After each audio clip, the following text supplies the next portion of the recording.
Funding for this program is provided in part by the Minnesota Arts and Cultural Heritage Fund and the citizens of Minnesota.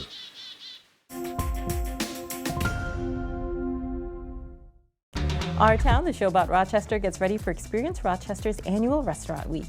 And we join the year-end festivities at Spark Children's Museum. All that and so much more coming up next on Our Town, the show about Rochester.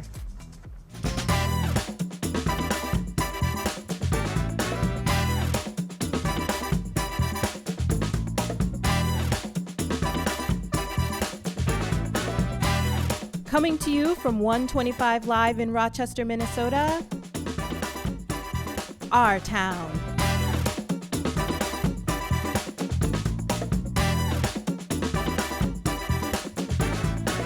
The dining scene in Rochester is growing and dynamic, and this year Experience Rochester is hosting the third annual Restaurant Week in the city. Here to tell us more about this delicious week is Erin O'Brien, Communications Manager for Experience Rochester and Mayo Civic Center. Welcome to Our Town, Erin. Well, thanks for having me. So I'm really excited about this segment because I love food. Great, yes, so do I. How would you describe Rochester's dining scene? I would describe it as increasingly diverse. We have a lot of new restaurants coming to Rochester with diverse cuisine from all around the world. But I would also describe it as really long-standing with legacy. We have some restaurants in Rochester that have been around for decades. So that kind of speaks to the love for food from people of Rochester. And so it's a really interesting dynamic, very varied, but also with a strong legacy here. I love that. I love the combination of those two. Can you tell us what Restaurant Week is and what people can expect?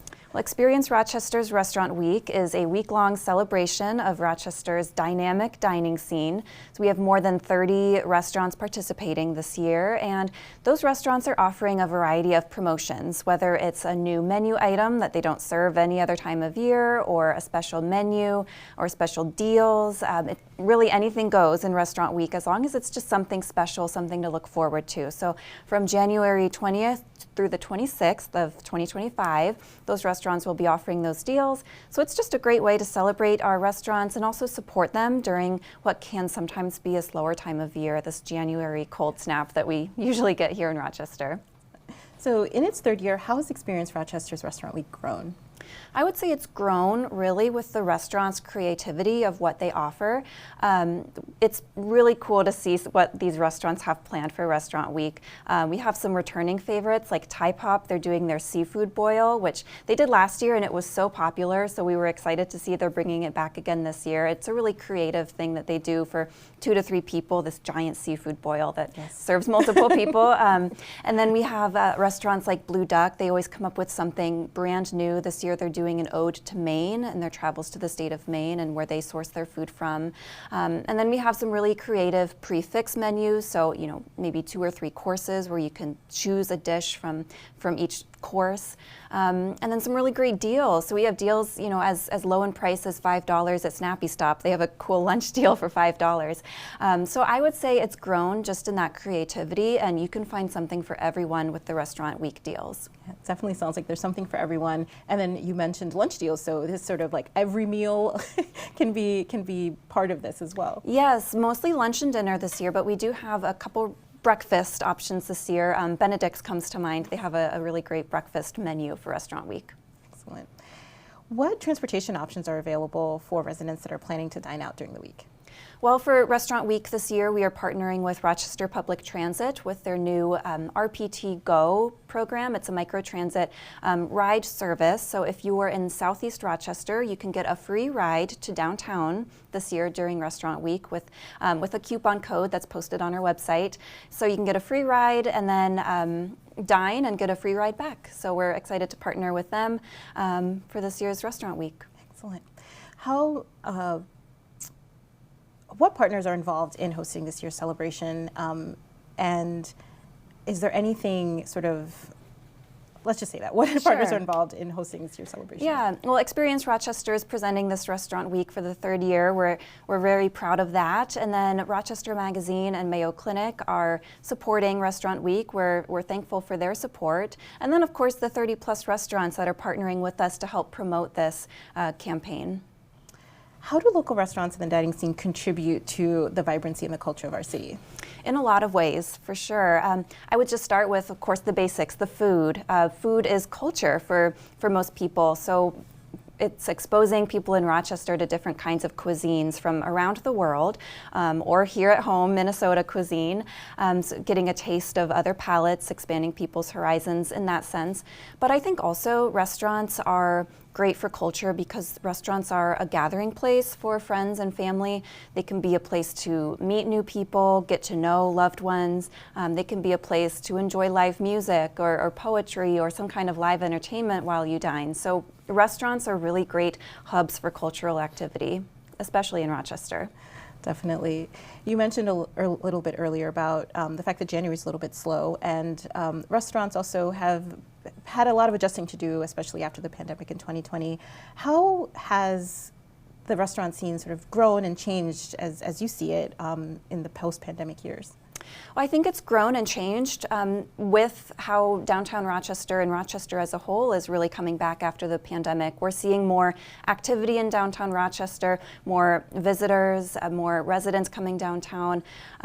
For example, more citywide conferences are coming to Mayo Civic Center, more live entertainment to Mayo Civic Center, the Chateau Theater, little cultural hubs popping up throughout downtown Rochester and Rochester as a whole, which are bringing people downtown, and those people need to eat. So I think those restaurants are keeping up with that demand, and they're seeing that the love for local food is staying strong even after the pandemic. And so it's been neat to see restaurants, like I mentioned earlier, we have restaurants that have been in Rochester for decades. Participating this year in Restaurant Week, we have Victoria's, who's been in Rochester for over 20 years now. Chester's just recently celebrated 15 years in Rochester. But then we also have some newer restaurants participating this year, like Bebop Korean food, our Paladar with a Cuban influence. So really diverse restaurants coming to downtown Rochester. So we're only growing more and more diverse as we get farther and farther out from the pandemic and as people are really rediscovering their love for dining out.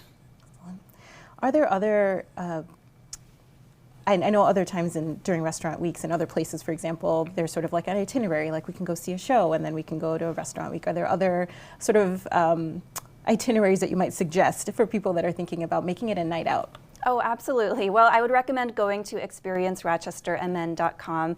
There we have plenty of things to do. Our events calendar is full of things happening all year round. And we have suggestions of things you can do any time of day, any day of the week. So visit our website for ideas of things to do. But there are things to do, whether it's going to the Rochester Art Center and looking at their exhibits before heading out to eat, or catching a show at the Mayo Civic Center or Chateau Theater before or after. Going out to eat. There's so many things to do in Rochester, even in January when it's cold out, which not a lot of people might realize. For sure. And can you remind us the website for Experience Rochester and how community members can just learn more about what's happening this restaurant week and beyond? Yes, well, Experience Rochester's website is experiencerochestermn.com. There you can find everything you need to know about visiting or enjoying your hometown of Rochester. And then specifically for Rochester Restaurant Week and all of the restaurants' menus, that website is rochesterrestaurantweek.com. And so you can browse every single restaurant's menus, what they have planned, more information about the Rochester Public Transit promotion. We also have some social media giveaways going on during that week, so all the details are there as well. Everything you need to know about Restaurant Week and eating out you can find on that webpage. Excellent. Well, we do have a little bit of time, and you mentioned the social media giveaways. Can you tell us a little bit more about that? Yes, so it's really simple to enter. So all you have to do is, well, first of all, go out to eat. No one's complaining about that. Go out to eat at a participating restaurant. Take a picture of your food or yourself enjoying the food, yourself with friends. It can be a picture of anything of you at that restaurant or your food. And post it on social media with the hashtag RochMNEats. And we'll randomly select winners to win a gift card to one of our participating restaurants. So really easy to enter. Enter as many times as you want at as many restaurants as you've been eating at, and you'll have a chance to win. That's really exciting. Thank you for sharing that. For our viewers that may not know, can you tell us a little bit just about the work of Experience Rochester at Mayo Civic Center?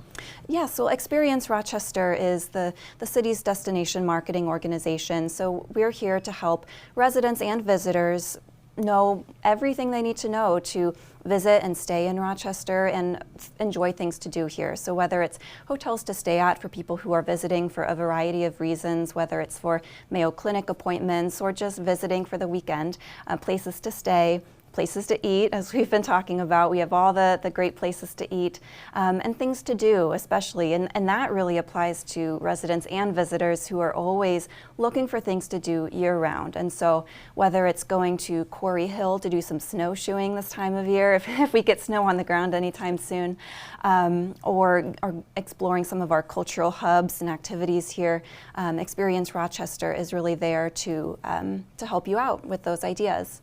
Mayo Civic Center, which Experience Rochester does handle the operation of the Mayo Civic Center, is Rochester's premier destination for live entertainment as well as conferences and events. So whether you're coming to a comedy performance or maybe attending a medical conference, Mayo Civic Center handles events of all sizes. Excellent.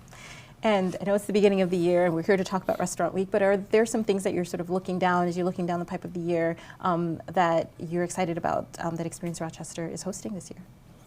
Well, looking forward, I mean, other organizations have some really great events too that I'd love to give a shout out. Sure. Coming up very soon in February is Social Ice.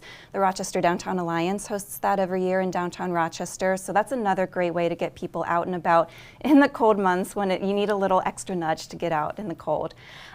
Later in the summer is also Rochester Downtown Alliance's Thursdays Downtown. That always attracts a lot of people every Thursday.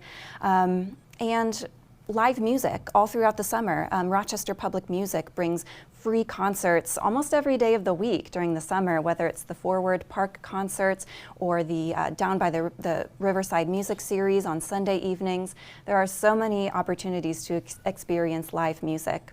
And then looking way ahead, almost a whole year ahead, we recently had our Experience Rochester's Celebrate Rochester New Year's Eve event. So looking ahead all the way to New Year's Eve, if you want to look that far ahead.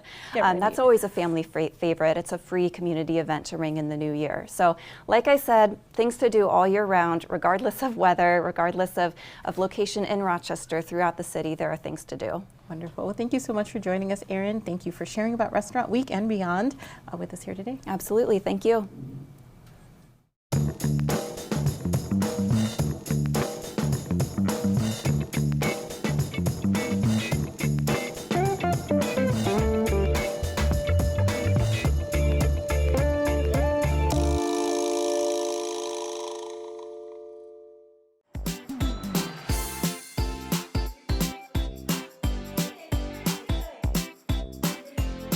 Yeah, it's a lot of fun. It's kind of a cozy soccer rink. If you notice, we wanted to replicate a park, and we called it Sock Skating and Central Spark.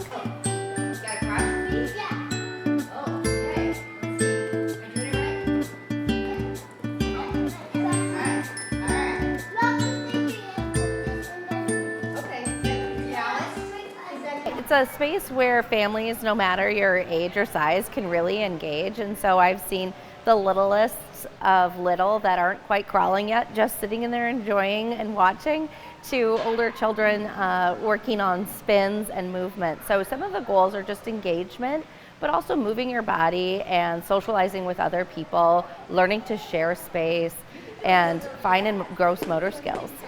I think, we really focus on health and well-being and movement, and so we were talking about different ways to get children and families engaged in the museum and moving, and what a better way to do that than to embrace our Minnesota winters here, but in the warmth of the space. And so we had seen some sock skating done elsewhere and thought, why not try it out here at Spark?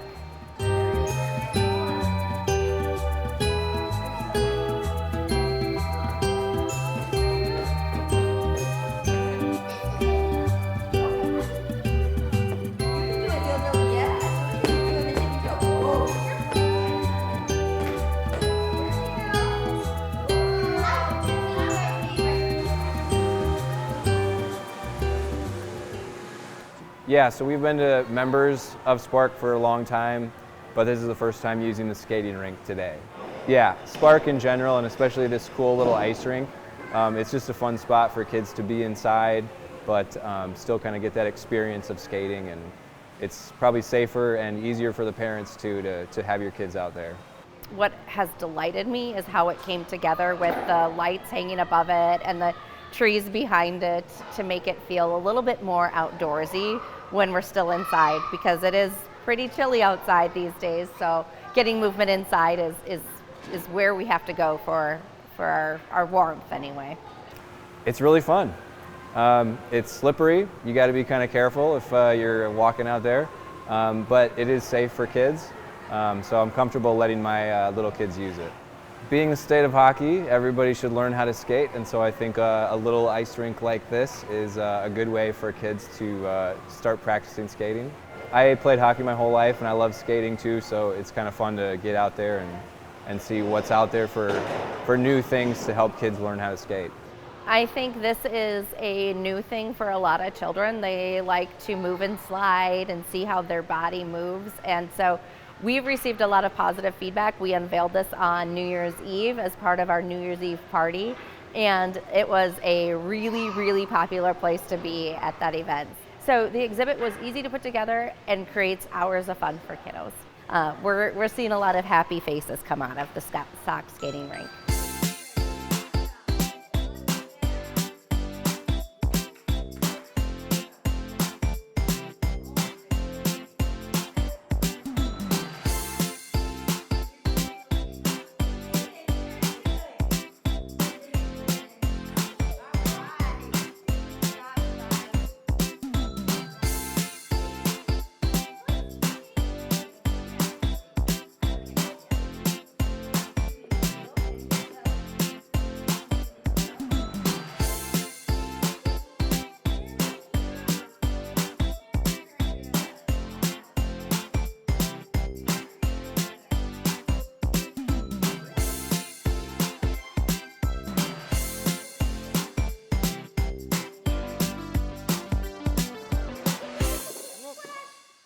But we're all okay, right? We're gonna get up and we're gonna shake it all out, shake it all out, shake it all out, shake it all out. Yay, we did it! I think it's a great place to come all year around, of course, because of the different programming that we have and those educational elements. In the winter time, yeah, we're really busy because it is chilly outside. I'm a proponent of being outdoors, so even in the winter, we can create some outdoor programming or give some takeaways of outdoor ways to play with things that you have from around your house outside, because that's super important. But it's also important to get into spaces, socialize, work on building those brain muscles, work on building those fingertip muscles and legs, and all of those things that come with childhood development happens here in Spark. And so you can do some of these things at home, but you can do different things here in this space. I think here in the month of January, we're really embracing winter, so we're doing a lot of winter activities, including science activities around winter, so painting with ice cubes, for instance. So a little bit of art and science all together as we talk about melting the ice cubes in the warmer environment. And then coming up in the month of February, it's I Love to Read Month and Black History Month. So we're going to be celebrating both those topics throughout the entire month with special guest readers and featuring some of our Black artists and their different mediums, and then replicating that art as we move through the month.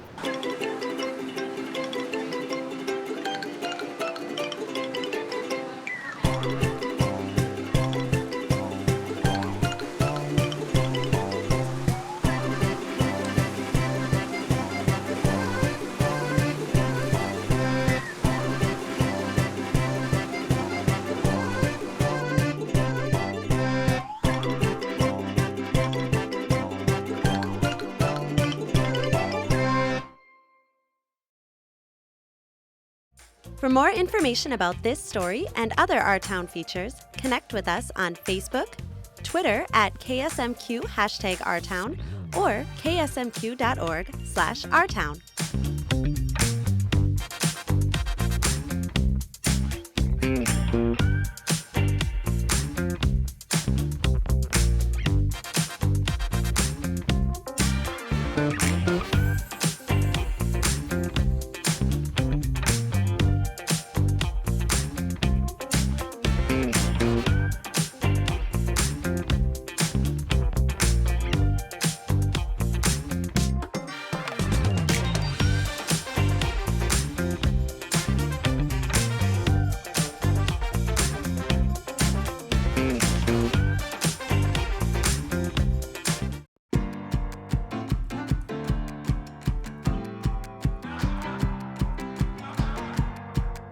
Hi, I'm Danielle Teal with Our Town Spotlight. I'm here at LTS Brewing with Stacy. Stacy, what is your role here at LTS?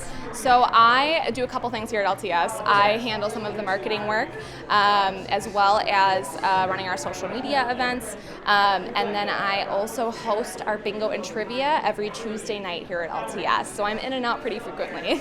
I love that you have bingo. That's such the rage right now. Can you share a little bit more about that? The really fun thing, it's customer patron driven, but we have lots of fun call outs. So you've heard of like the before and after, but we have a lot of really fun patrons here who come out, and we've got some singing call outs. We get some ABBA, some Sound of Music songs, so people are really creative and it makes it a really, really fun event. Semi-recently installed singles mixers, and so what we were hearing from the community is that people wanted spaces to meet other singles or like-minded people, maybe even just a friend, and they weren't finding the events to be able to do that at. Lately I've been bringing out games during our singles mixers, so it takes on a speed dating type vibe. Because you know if somebody flips a table over Monopoly, you don't want to date them.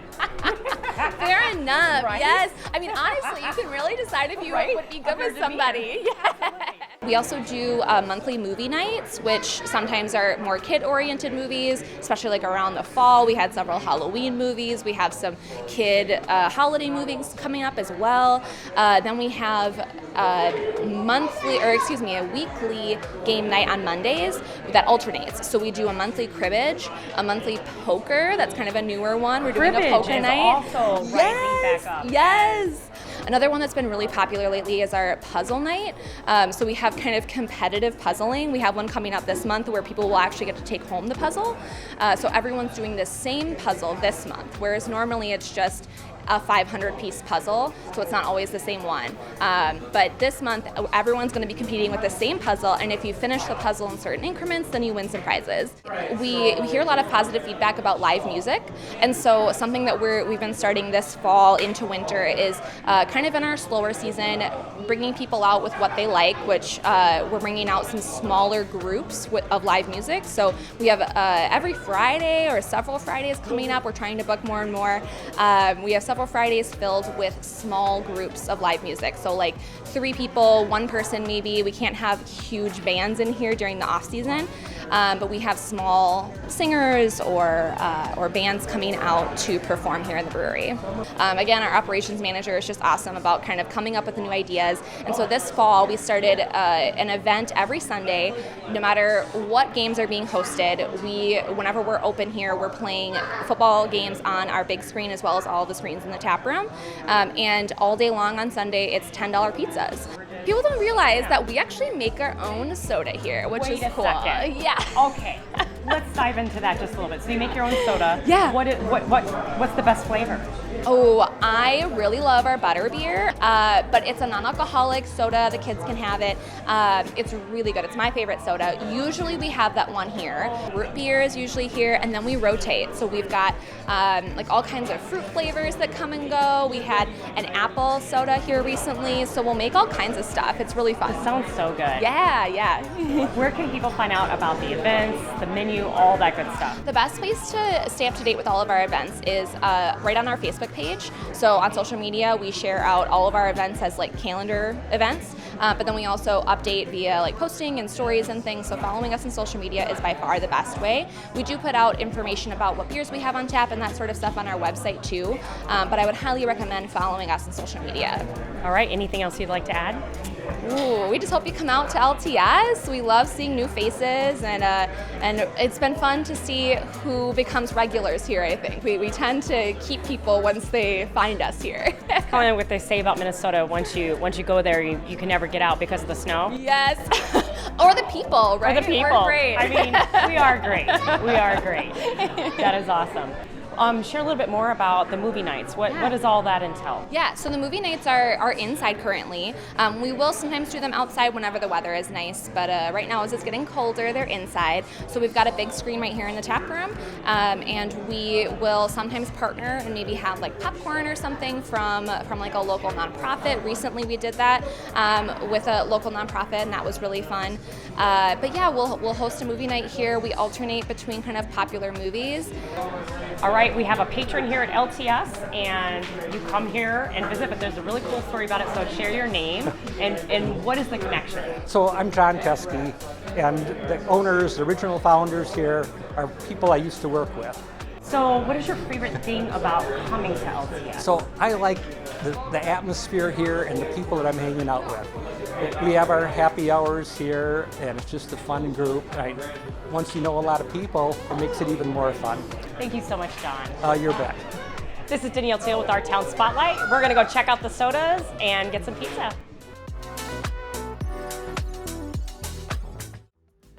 Thank you for joining us today. I hope you learned as much as I did about all that's going on in our city and the wonderful people making it happen. For more content produced right here in Rochester, please be sure to check us out on Facebook and Twitter at #OurTown. I'm Nicole Fenoy-Amhara, host of Our Town, the show about Rochester. We'll see you next time.